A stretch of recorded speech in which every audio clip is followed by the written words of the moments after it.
you mentioned in one of your last talks that petroleum wasn't what we thought it was, that it wasn't a fossil fuel, that it didn't come from fossil animals. Yeah. Is it just a mineral? Is it a mineral like any other mineral?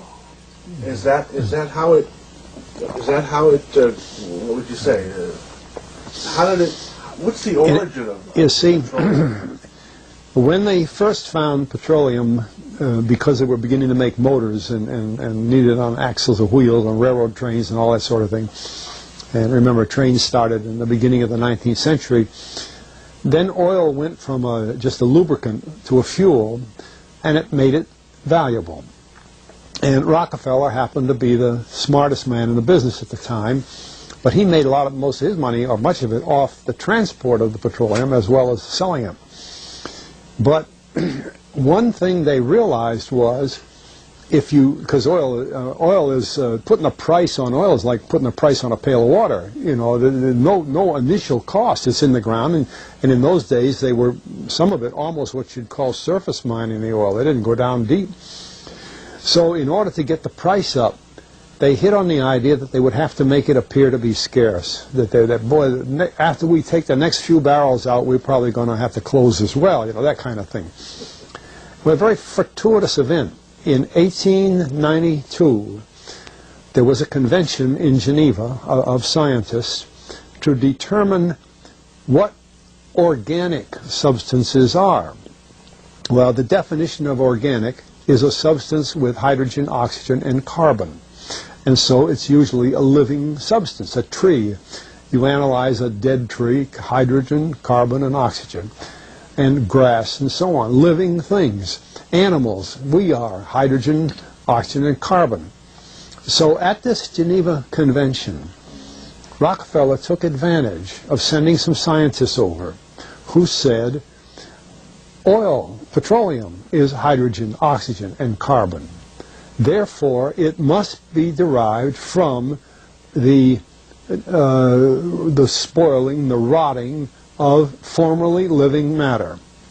And playing the game properly, when this scientific convention was over, they defined oil as the residue from formerly living matter. Well, that makes it a fossil fuel. I don't know why they decided to use the word fossil, but it says formerly living matter is fossil.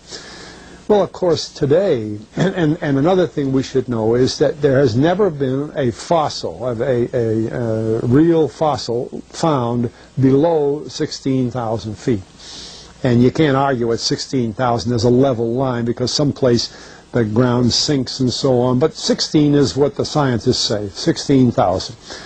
We mine oil, or we drill for oil, at 30,000, 33,000, 28,000 every day of the week. So right there we rule it out that it isn't fossil fuel.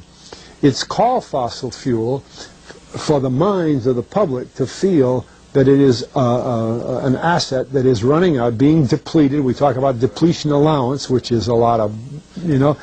And actually, if you know the world's oil supply, you know that it is not going to run out for an awfully long time. It is the second most prevalent liquid on Earth. And we haven't begun to... Well, with all that background, you see, the people in charge of the petroleum business, for perfectly reasonable business things, like any other man in the business, wants to keep his price as high as he can get away with. And the way to do is just say, well, there's no more. The last barrel is going to cost $1,000, and then it's all done. And they preach that stuff. What bothers me is that in geology books, it's in there. The geologists say it's a fossil fuel. Somehow they've been bought. I went to a 4-year federal staff energy seminar run by the government of the United States during the so-called energy crisis. I was the participant that represented the railroad industry. The airline industry was there. Every AA, administrative assistant of senators and congressmen, was there. The CIA was there, the Defense Department was there, the State Department was there. Sometimes sitting right in front of me in the row would be Henry Kissinger with his friend, the head of Department of Defense, That's too bad I can't put the names with them. But anyway, people like that, top men in the government, sitting there listening to the Federal Staff Energy Seminar. Well, what this was doing is for 4 years, they were teaching a propaganda line to the leading people in this country, and therefore to the leading people in the world, when you include the Kissinger and Schlesinger, among others. And the object of it was, as Kissinger used in his own terms when it was time for him to speak, to create a world price for oil. In other words, not 30 cents a gallon here and 90 cents a gallon there, but let's get a world price. That's their goal, and they're trying to do that for wheat and everything else. We don't realize what the controls are, whether it's oil or some of these other things. Almost everything today is being categorized at the highest price they can possibly make it go. And so calling petroleum a fossil fuel is the basis for this system with respect to petroleum. And I don't know if the name Arthur Kantrowitz rings any bell. Arthur Kantrowitz is the head of the Kantrowitz Labs, set up by the Avco company near Boston, scientific laboratories, and a great man in the scientific world. And Kantrowitz and I were sitting at a table at this seminar once, and the table happened to be all young college grad, PhD geologists. And so just to get a conversation started, I turned to Kantrowitz and I said, Arthur, what do you think about this foolishness of these speakers talking about fossil fuel? And it was kind of put up. He started laughing. He said, you know, that gets me. He says, I don't have a geology degree, but he had 1,000 other degrees. And he said, I don't understand. He said, you'd think that these heads, these other fellows at the table, we did it on purpose, start listening, you know.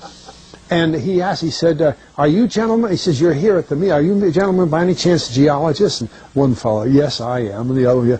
He said, well, why don't you tell me? He said, why is oil, you know, and he went on like that. We brought the house down because nobody could argue with Kantrowitz. He like Einstein. People aren't going to, and he told them right there, he said, just drop it. But it's in all the books and in all the papers.